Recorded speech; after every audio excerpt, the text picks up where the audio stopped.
Welcome, all ghouls, goblins, and ghosts of all kinds. My name is Res Unleashed, and today we're going to be looking at Devil Summoner, Raidou Kuzunoha versus the Soulless army. Wait, look! Oh, come on guys. We can't doll ourselves up every single day of the week. Just let me relax for a second. Jeez. This title is one of my personal favorites of the Shin Megami Tensei series, and I personally think it's about time that I revisit the game. But why just play it normally like I did last time? Why not make things a little more interesting? Something I've seen scattered throughout the internet are challenge runs of video games, where you play them with various parameters not only to give yourself the challenge, but also to give yourself a fresh look on the game. I really enjoy watching these, but I've never actually took the time to attempt one myself, barring a few trophy requirements here and there. So I've decided today will be the day to finally do a challenge run with Devil Summoner Raidou Kuzunoha vs the Soulless army being the game of choice. This challenge will be the No Fusion Challenge. The rules of this run are pretty simple. I'm going to complete the game to the end of chapter 12 without using any form of fusion, both for demons and my sword. So with that explanation all out of the way, let's head into the game and see how we go. Hey guys, Res Unleashed, coming at you at a random point in time to interrupt this video with an announcement. Did you know that a majority of you guys are not subscribed to the channel? I know, hard to fathom, right? But you keep on watching my videos anyway. So do me a huge favor, click that button right there. And also while you're at it, you should like the video and comment, helping my algorithm, boosting my channel. Then we can get more good content more often. Alright, back to the video. We begin the run by starting off the prologue. Now this entire section of the game is a tutorial, so if I can't beat it, well, I have to manage to do something like break the game, and I honestly think that would be a harder challenge. In me saying that though, while I didn't want to mention this and hide this from the internet forever, I kind of forgot how to play the game as I haven't played it in around 2 years, so I actually failed to recruit Ukobach the first time around.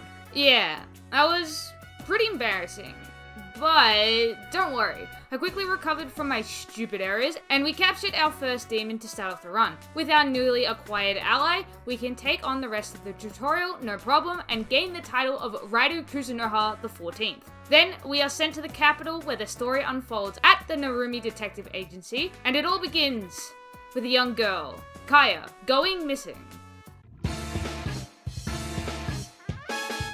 As you can probably guess, the first chapter for our No Fusion run was actually quite easy. We begin our pursuit for Kaya in this chapter as we are sent to investigate her residence at the Daidoji mansion. Shortly after I left the detective agency, I had found the opportunity to add another demon to the party, because as it turns out, this demon was conveniently weak to the damage that Ukobach was dishing out. We easily capture Alp and continue to explore, investigate, and try to make sense of all of what's happening. After some time passes, we find ourselves in the Dark Realm, where we are able to recruit demon number 3 in Obarion. Then we walk around aimlessly for a bit until we're hit with a wall that can only be broken with a vault type demon. So our goals are set to recruit one of those Agathon that are just, floating around, making fun of me. They know what happened. It doesn't take us long to get one to join our party, so now we can deal with that wall.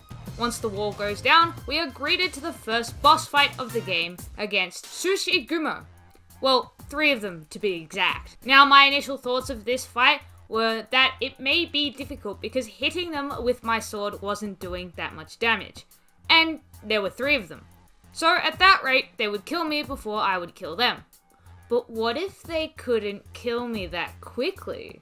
In this fight, I found out the way I would manage to get through this run. Healing. Because of this, I summoned Alp and just kept on smashing the square button, and in a sheer showing of absolute skill, the 3 demons fell and I had defeated the first major obstacle in our path. After the boss fight, we are able to progress further into our investigation of the Daidoji mansion. We make our way into the basement to see a lot of demon activity. It is there we say hello to our next recruit, Pyrojack, who was a bit of a pain to get because of the almost constant confusion spam that they never seem to do when they're my ally. Proceeding further into the basement allows us to meet one big boy. This demon wants us to get some red wine, so we have to make our way out of the basement to find it. and on the way back we pick up a cheeky demon in Azumi, which fills the party. We come back, deliver the wine, and the bloody demon bloody double crosses us and we engage in another bloody boss fight against Tarask. Pyrojack makes quick work of this guy as he is weak to fire. We find some clues as to what's going on within the Daidoji family, as Tarask allows us to cross over to the land behind him after his defeat. It is during this time we see our first demon release in Ukobaj, because I already have another Pyro Demon and we replace it with Poltergeist. We return to the mansion from the basement to find that the uncle of Kaya is possessed by a demon. As he runs away after his transformation, an unnamed man sicks a demon onto us, as we know too much and are problematic. So it's boss fight number 3 against Ichimokuren. This guy summons Turducks, but it doesn't make the fight very difficult, except the part where I just kept on walking into the giant eyeball because I wanted to hit it. But swapping out Pyrojack for Azumi did the trick, and I was able to heal up and finish him off with help from Agathon. The Red Cape is on the loose around Ginzucho, and Tay wants us to investigate it. So we make our way there, and when we arrive, we're told to go to a soda joint. It turns out that this place is friendly to summoners, and they know all about demons, so we can do a few things here related to that. I decide to trade in one of my demons for Mag, because we're in a new area, and that means new demons to obtain. So I want to at least get something in return for saying goodbye to one of my allies. Afterwards, we make our way to the streets of Ginzucho, where we encounter, well, isn't that a beaut, mate? Oh, gotta get me one of those for sure. Welcome to the party, McCoy. Then, honestly, I couldn't really remember where to go, but eventually I traversed the area enough to start the wild goose chase of this episode. We talked to a few people to get more leads on where this Red Cape may be, which takes us to Fukagawa-cho. Our first boss fight of this episode happens shortly after, as we encounter some Yakuza in a bathhouse who want to do a little bit of fisticuffs with a bloody teenager. They clearly couldn't handle it though, as we absolutely trashed them and are able to find out some more information about what's going on from the big boss. This info leads us to the Dark Realm, where our task now is to free somebody who might have more information about the Red Cape. To free the man who is trapped in a cage, we need to find the key to open it. During our hunt to find the key, we encountered a bunch of mosh shavu. So I was like, I just recently made a spot available, and I didn't even give the demon the choice and just sucked her into the tube.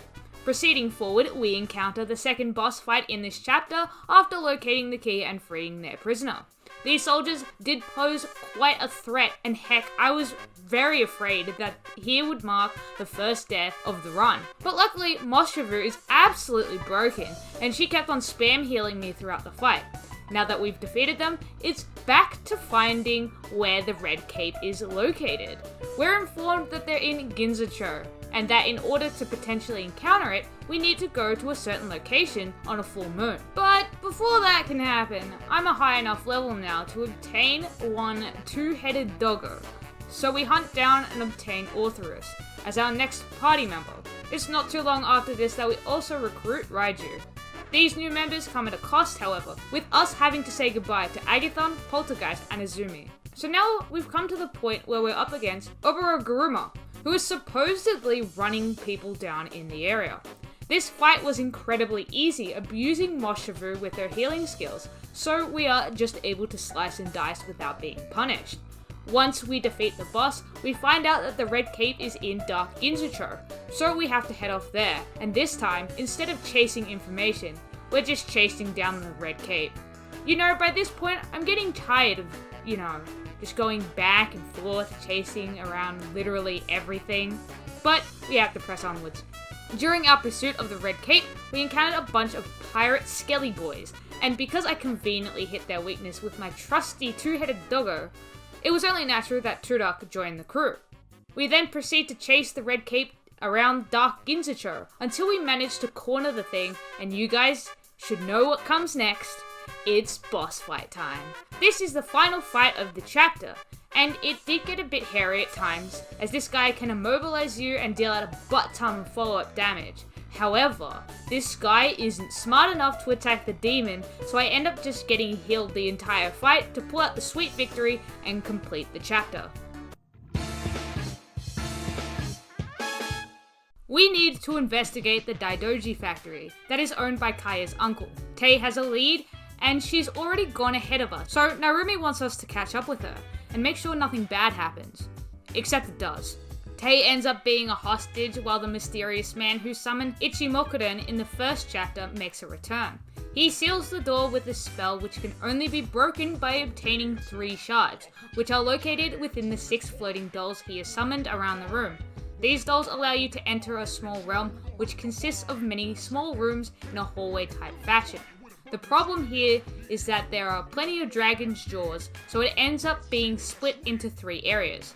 In the first area we enter, we encounter a bunch of new demons, ripe for the picking. At least, that's what I thought at first, until I just couldn't bloody capture them because I was too underleveled. That was until I ran into the demon-ho himself, Jack Frost. Always gotta have this guy appear on my team in any S&T game, at some point. And he was a great addition to the team too, as I had lost my ice damage when Azumi was sent back into the Great Abyss. Moving forward, and we encounter a Shikimi no Kage, which is weak to ice, which made me greatly appreciate our recent capture of Jack Frost. After the ice wall shatters, we run into a fire one, which is no problem for our pal Orthoris to break, so we are able to continue our pursuit for the shards. We eventually come to a room with a nice shiny thing on the floor, and as we approach, we're stopped in our tracks by the demon Okiku Mushi, who wants us dead. No way we're dying, not to the likes of you. At least, that's what went on in my head, as these demons had a trick up their sleeve. This turned out to be a boss fight where it started with 3 of those demons for you to just slaughter, which were pretty easy, but this was just to give you a false sense of security. After you defeated them, huge ones would spawn, dealing a crap load of damage to you, as well as having a huge area to possibly charm you in due to their large size. This was tough, especially when my healing strategy backfired and Moshavu got charmed, then started healing the enemies. But with some good positioning, we were able to overcome the hurdle and beat them, which landed us a shard. Now we move on to the second area of this place, which basically the same things occur. Break a Shikigami no Kage, and find the shiny thing that leads us to the boss fight, which is practically the same as before, to get the second shard. Now it's time to start investigating the last area, and this time, not only do we have to repeat the same process, we also net ourselves an Okiko Mushi. I'm not too fond of this one because I believe that it just doesn't bring much to the table, but an ally is an ally nonetheless. After some time, we end up encountering the boss of this area and defeat them using the same strategy yet again. Now that we have obtained all 3 shards, it's time to open the door. And also time for, you guessed it, another boss fight! Yay! This is the final fight of the chapter, and that mysterious man, who we find out is a dark summoner named Rasputin, still wants us out of the picture, so he summons a Chernobog to take us down.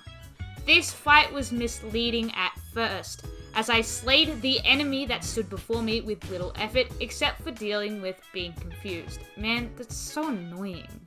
Defeating them would only cause more of them to spawn, which meant more damage and more chances to be confused. They almost claimed victory over me, with me living on a mere 39 HP. But thanks to my demon, I was able to scrape my way through this one. Konoya's shipments have gone missing, and the owner wants us to investigate. Now it's off to Harumicho, where we source information from locals, and we find out that sailors have randomly gone missing, so of course, demons are involved. Who would have guessed that? These people have probably been taken to the Dark Realm, so it's a good idea to start making our way there. Before that though, we encounter some Tsuchigumo, and I really just want to check whether or not I could actually obtain the demon, because I couldn't before, and well, we welcome him to the crew. Now that I have 2 Vault-type demons, I decide that the now lower-leveled Raidou isn't needed anymore, so we go to the soda joint to trade him for some mug. Now we've made our way to the dark side, where we are greeted to our first major fight of the chapter, which was against a bunch of Anzu. Using Moshavu made easy work of these, as she doesn't take any damage from wind attacks, which these demons were spamming so much that sometimes I felt the entire screen was just green. Now that we've beaten them, a man who was nearby tells us that he isn't aware of how he got here, and that there are others around who may need our help, and it's our job now to scout the area and look for them. Turns out these men are all being guarded by a flock? Is it a flock or a pack? I'll just call it a flock of Anzu. And we defeat these like the initial one. While saving these men, we grab ourselves a ghoul who says something really funny. He doesn't know. Now that we've finally saved these men, we get, you guessed it, more leads, and this lead is to a man who apparently controls the docks of Harumicho. He is located at the church in this area, but there is a huge problem. We can't access it without crossing the water. Our solution? Let's get the big boy from the first chapter to assist us on our quest, so we head back, convince him to help us, and now it's time to go to the church. Waiting for us in there is none other than that pesky Rasputin, who is dead set on stopping us once and for all. So he takes things into his own hands and a fight ensues. This guy has raw power and little matryoshkas that disrupt the flow of the fight. Though, no matter how hard he tried, he really just couldn't break through the sheer heal spam that I've now learned is absolutely busted in this game, and we put this man down. Tay's got a lead in the army about some sort of secret project, and she wants us to come with her. So we go over to the HQ and find out that our informant is someone who is being tracked down by the whole army for being a traitor. Well, she certainly knows how to find them, doesn't she? It's hunting time once again, as we track this man down by asking people scattered around the place. During our search, we welcome Juboko into our party, and not long after, we also recruit Sati. We find out that the guy we're looking for isn't around, and holy, she just vanished into thin air, leaving nothing but a camera behind. So we pick up the camera and take it to Kanuya to have the pictures developed, and that's when we find out that she's in the Dark Realm. So off to the shrine we go, and we are able to arrive at our destination to see a fainted Tay, and hey, it was the guy that we were looking for. He tells us he knows the secrets of what the army is doing, and that he also has some files, but he's lost them while he's been here. So it's fetch quest time. 3 things happened to me during the search which are pretty significant. The first is that I needed to resummon Raidou in order to get one of the missing pages, so I went back and did that. The second thing was that I literally almost died. It was very scary. The last thing is we were able to capture Lamia. After the search completed, the guide tells us about where the leader of the project is located and the passcode to get in there too. So I guess we're just going to go there and infiltrate the place. This facility is loaded with Shikimi no Kage. There are way too many for my taste, but it's the only way through, so we have to send them to their graves. Once we've dealt with those and made our way down, we are finally reunited with Kaya, who is having her blood sucked for some demon thing. The guy who is controlling the project, Munakata, explains his intentions and sicks some demons on us because we refuse to join his cause. We are now up against brothers Abihiko and Nagasunehiko, and let me tell you, these guys do some nasty damage. But I'm still abusing Moshavu's healing capabilities, so no matter how close they get me, I just won't go down. Though actually defeating the enemies is starting to get a lot tougher because my sword, well, it's just outright crap. This chapter is surprisingly short. There are no bosses or any difficult hurdles like that either. The short of what happens here is Kaya has heard of some crystal ball existing within the capital, and she wants your help to search for it. That was all that basically happened in this chapter, with me not capturing or releasing any demons, especially when there were no new areas to travel to. One interesting thing did occur though, when on the way to find one of the people that you need to talk to in this chapter, I encountered a dog that wanted to know what my dream was. I know viewers of my channel will be like, oh yeah, of course Resident would think talking to a dog is important, but I'll have you know that this is relevant later on in the game, so I thought it'd be important to mention it now. Once we find the ball, Kaya kinda goes crazy and disappears, and that's the end of the chapter. This is probably the most annoying chapter in the game. The Navy's admiral has been cursed and they want you, well, they're actually forcing you to break it for them. In order to do that, not only do we need to defeat the one who inflicted the curse, but we also have to have the curse transferred onto us. This basically inflicts a poison status on us for the entire chapter. Oh, and it also reduces healing. Well, shit. we're sent off to Dark Fukagawa-cho to search for this curse-inflicting demon. But we only end up running into a couple of thick skulls. They're blocking our path with some kind of hocus-pocus demon magic, so we have to find out how to unseal it, and on our way we encounter and pick up our first demon of the chapter, Jadon. We find out where the seal is located, break it, and the first boss fight ensues. This fight seemed like it was going to be a cakewalk. That was until both Mos Shavu and I had the stone status inflicted on us, and we both met our demise to these stupid chattering idiots. Way to ruin not dying, you two. Anyway, we reload in, do the things we just did, and make sure that this time we save before we get into the fight. We don't get a Jadon unfortunately, but we managed to defeat these two this time, so it's a compromise that I'm happy with. Now, we can get on to the boss, but before I do that, I feel like a lot of demons that I have are just getting pretty weak, so it's grinding time.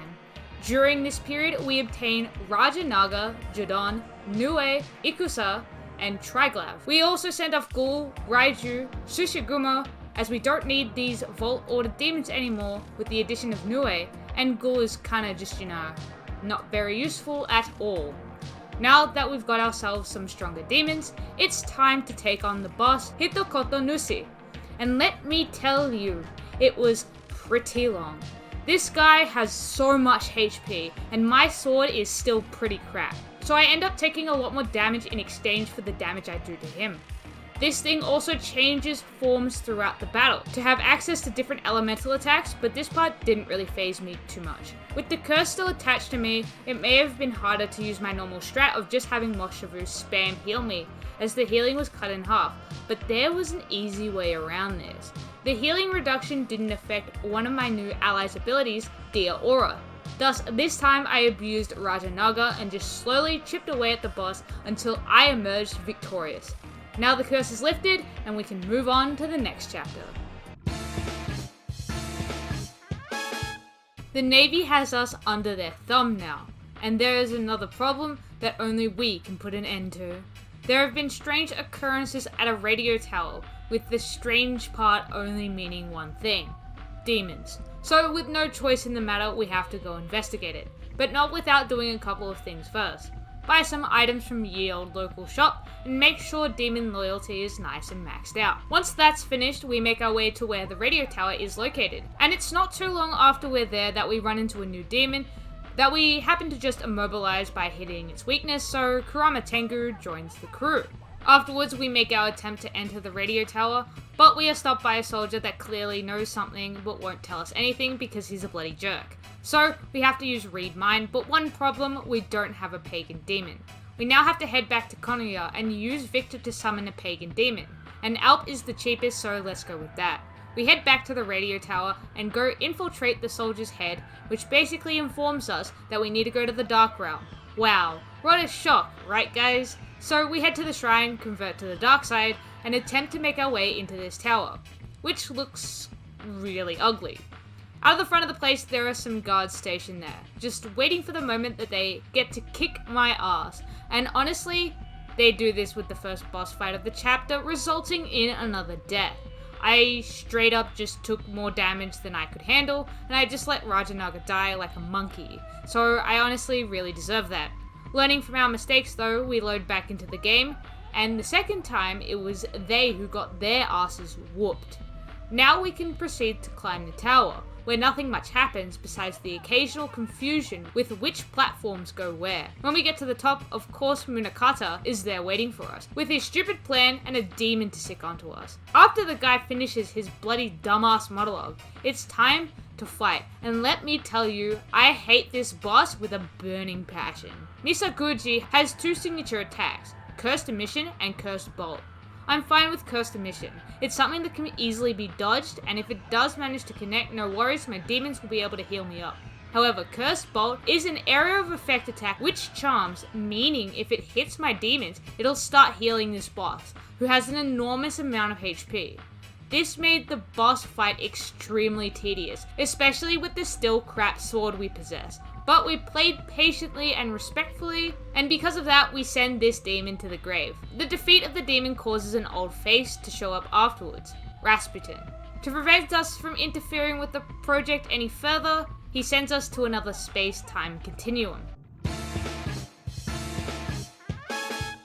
We have to get back to our own time, but how? Goto spots someone familiar. Way too familiar. We explain to the us that live in this world that we have been sent here and need to get home. They take us to the Herald of Yatagarasu, and she needs us to collect 3 prisms in order to make the thing that will allow us to go back. The first one is located in Dark Sakura Dayama, where we encounter Omitsunu, who is holding the Earth Prism. The guy wasn't very difficult to beat, even though we did come a bit too close to death than I'd like. The strategy here was pretty simple. Moshavu just drained most of his damage, so I kept her out on the field to heal me the entire fight. The only difficulty that this battle presented was that the Ippon Datara and Raidou that fought alongside the boss kept on respawning no matter how many times you defeated them throughout the fight, which was very annoying. Despite that, they all went down quite easily and we got our first prism.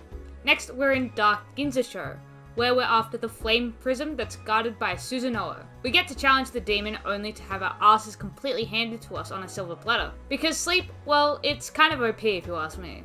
Following that, we go confront Kuzunoha yet again, grabbing a throne on the way, and this time, we narrowly avoid the multiple annoying statuses that these Obarion and Pyrojacks throw at us, while also managing to whack this menace down without dying this time.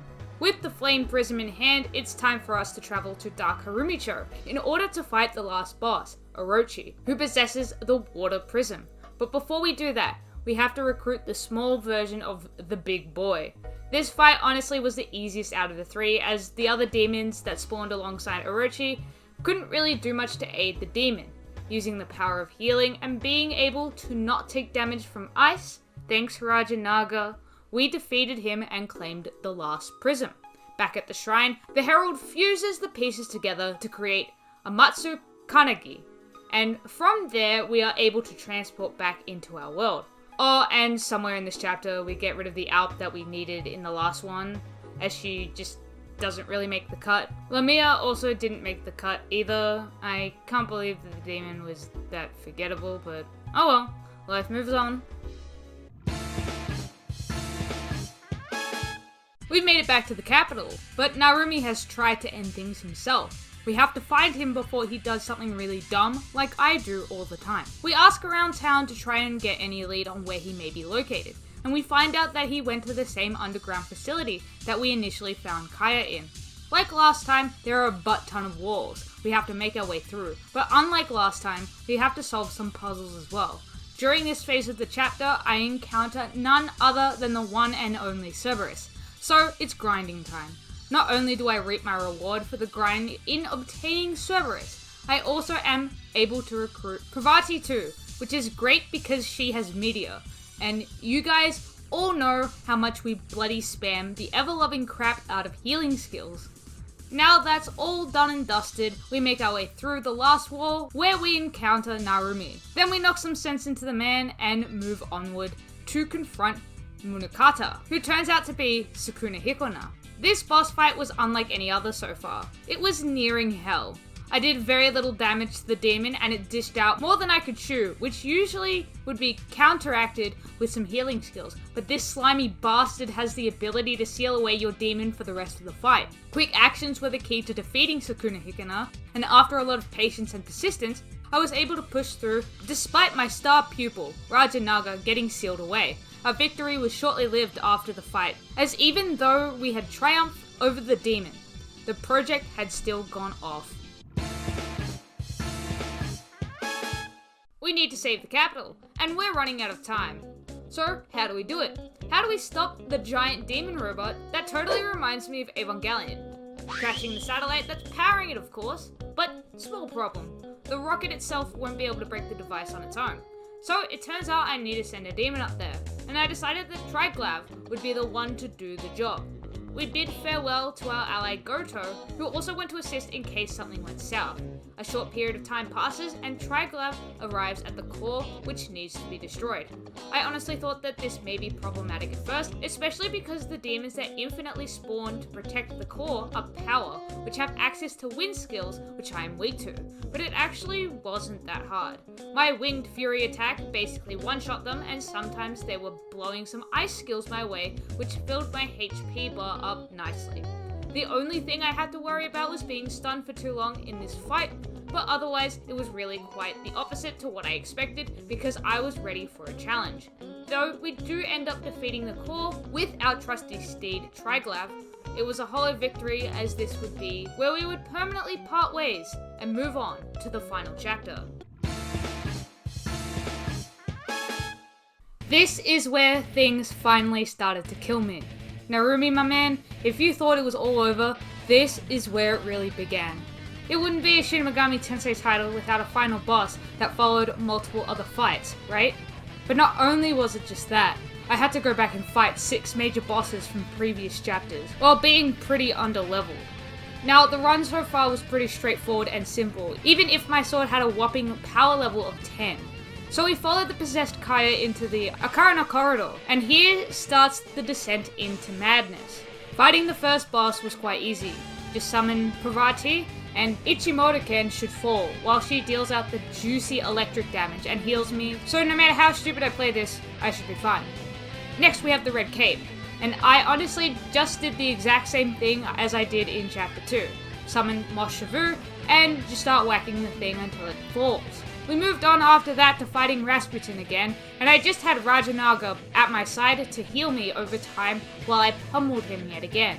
Now it's time to fight the brothers again, and while I came a tad bit close to my defeat, because their damage sometimes is just absurd, my demons healed my sorry ass and I was eventually able to bring them down.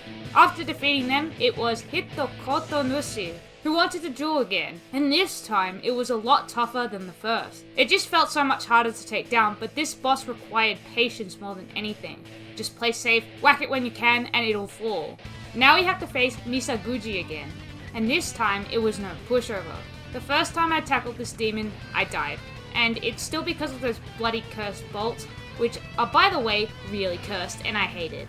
So I had to come up with a plan to beat this one rather than just wing it with my healing demons, because if they're charmed, they'll just end up healing him, which will tilt me off the face of the planet.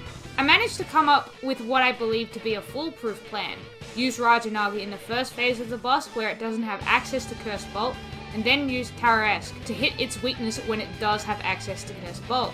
Luckily for me, this plan ended up working with the additional help of returning the demon to the tube to avoid being charmed in the first place. As the final one of these bosses fell, the way to the real challenge was finally clear. We made our way to the final staircase where we encountered the dog's soul. You know, the dog from Chapter 6? Well, it turns out that dog was very useful because it let me go to a place where I could get some items and heal. So we do that, save, and head up to the final fight of this game. I was not ready for this fight, nor were my demons either. The presence within Kaya was bad enough as the damage that they deal is extreme, but I managed to push through that. I even managed to push through the next phase where you have to fight a bunch of demons, then attack the battleship that the presence has now possessed.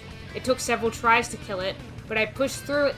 But then, right as I thought that I had the power to just finish the game then and there, the Soulless God appeared to take everything away from me.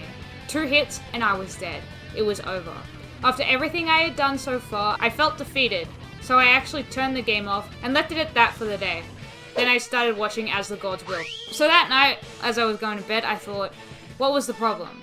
Was it that I was underleveled, or was it because of my crappy sword? Or maybe my demons just weren't good enough at this point in the game. So the next day, when I came back to the game, I went and did some grinding that I didn't record because just getting 2 levels took me an hour and a half. I realized a bit into my walking around in circles to make demons appear activity that leveling up Cerberus and Tarrasque to get their special abilities would prove to be useful, so that was my overall goal. Once I had reached that, it was time to tackle the boss once again, and I'll be honest, I died once, but failed to record it because I simply forgot to click the button. So honestly, even though I was close to victory, it was actually more valuable for me to die there. After that death, making sure that this time OBS was recording, we set our sights on the final boss yet again. And this time, we prospered. Each demon was used in this fight with a whole lot of thought. Media from Pravati would heal the whole team, Cerberus was good at dishing out raw damage to the ship, and Rajanaga would prove useful time and time again. It took 30 minutes of mindless whacking, dodging, item usage, summoning, learning actions, and patience to be able to pull through, but we did it. We beat the No Fusion Challenge for Devil Summoner Raidou Kuzunoha versus the Soulless Army. You can beat Devil Summoner Raidou Kuzunoha versus the Soulless Army not using fusion. This run was actually way easier than I initially thought it would be. My first thoughts were that I'd have to grind a lot in order to defeat some of these bosses, but well, they were still able to go down. It just took a lot more time than it normally would have. I felt like I was cruising through the game most of the playthrough, just reliving the story honestly, and I actually wasn't quite aware of how writing this script would even go, because most of it was just like, yeah, we killed the boss quite easily, too. And nothing really happened, so on to the next chapter!